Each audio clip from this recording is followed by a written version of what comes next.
All right, so here we are.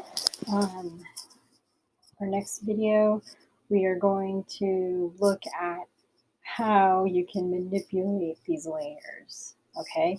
Um, Keeping the objective in mind, you're going to create 5 little mini photo collages, right, for your poster.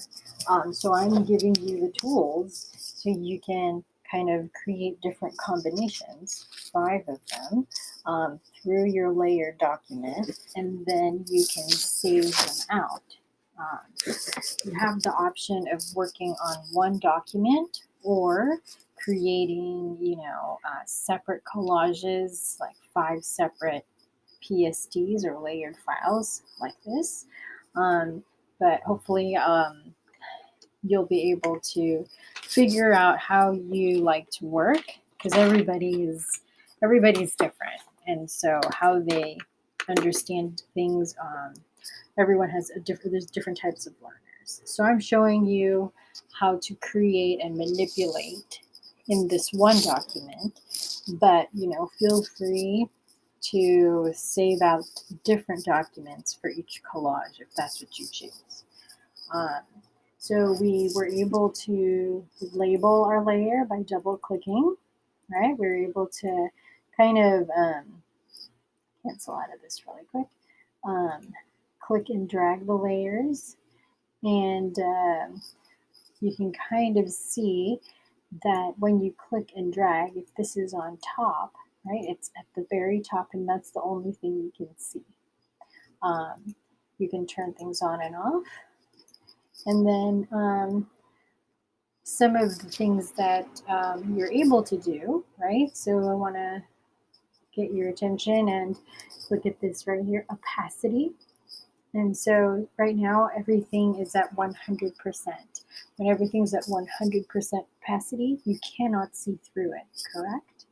In real life, if there was a window, right, the opacity of the window determines how much you can see through. So by selecting the layer, I can adjust the opacity of it. So I'm going to lessen it so it's less than 100. And then, as you can see, it's happening right in front of you. You can see the image kind of become more transparent. You can see the next layer that is turned on, right? Do you see that we skipped the food layer because the food layer is not visible? And then you can see the paper girl. But if I turn off the paper girl, you can see the dots layer.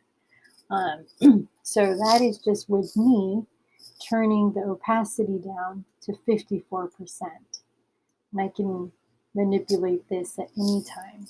Now, you can have the opacity um, change for all of them, and then you can slowly start to see through all of your layers. So that's an option too. For your assignment, I think you have to have at least 2 layers that have less than 100%. And I think sometimes like playing with opacity makes this kind of really fun. Like you can create really nice effects with, like double exposure. It looks like it's like double exposing film. If any of you are film film buffs, right? Photographers. Um, and so that is how you can edit the opacity of your layers. Another thing that I wanted to show you was along with a layer, related to layer, is a layer effect, okay? And so I'm going to turn the opacity all the way up so you can see it. We're at 100% opacity right now, okay? And we're at normal. If you click down here, you're going to see these are all the different layer effects that you can apply to this particular layer. Okay, in your excuse me, in your project, you should have at least 2 different layer effects happening in your collages.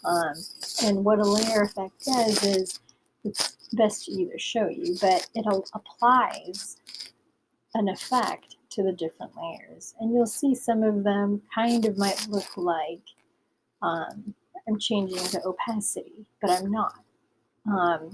And sometimes the effects will depend on your image, the colors in the image, the colors in the image below it.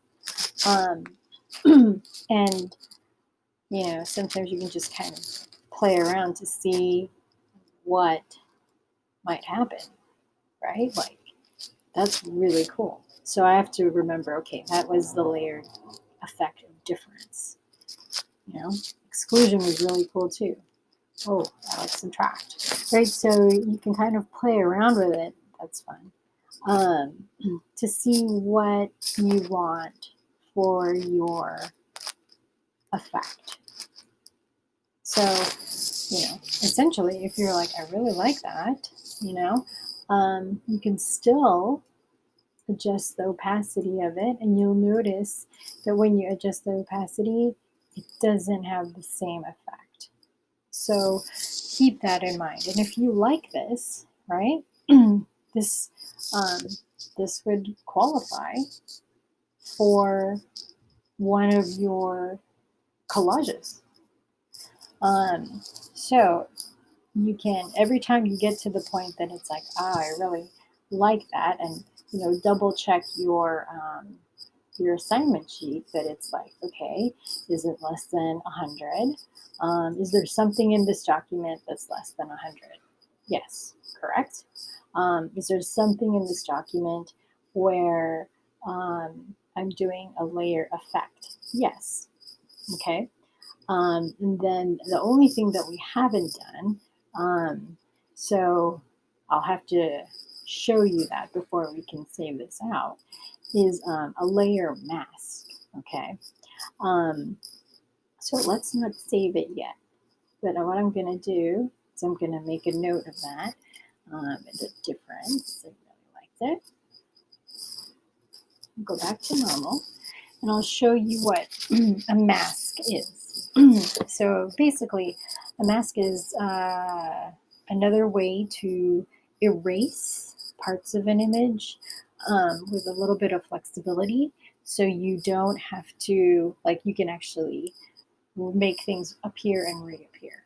It's a very powerful tool, and it's a great alternative to the eraser tool because it allows you to not have to re-paste your image.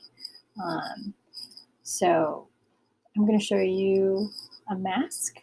So you're going to select one of your layers. I'll pick the top one. And you're going to click right down here. Depending on what version you are, I'm pretty sure it will be kind of similar.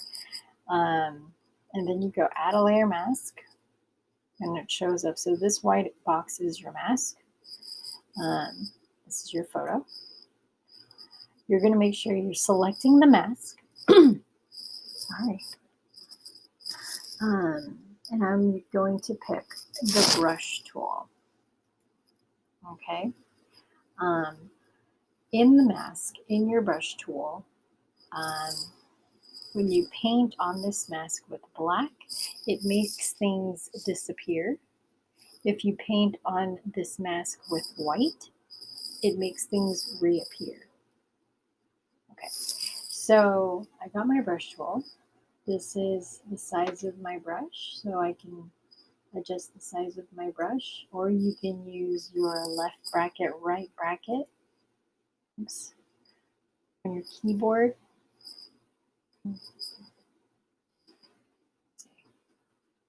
Oops.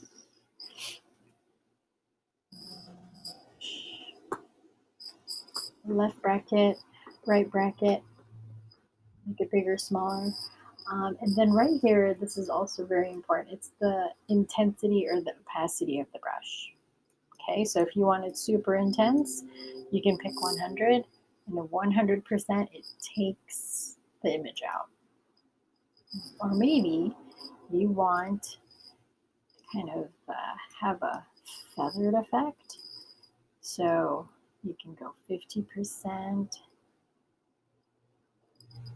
Sometimes you'll see these in like those old timey portraits where people's portraits have like a feathered look outside or around them, in like usually an oval shape,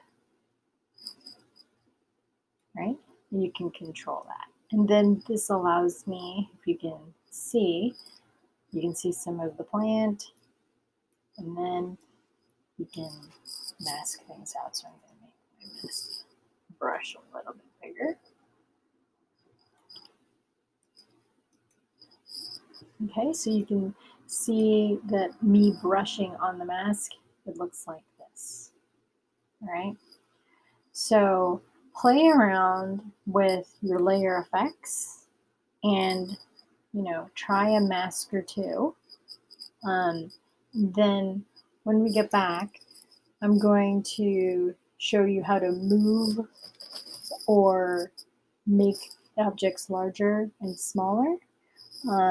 So you can kind of customize and rotate things, okay? Again, make sure to save, and I'll see you next time.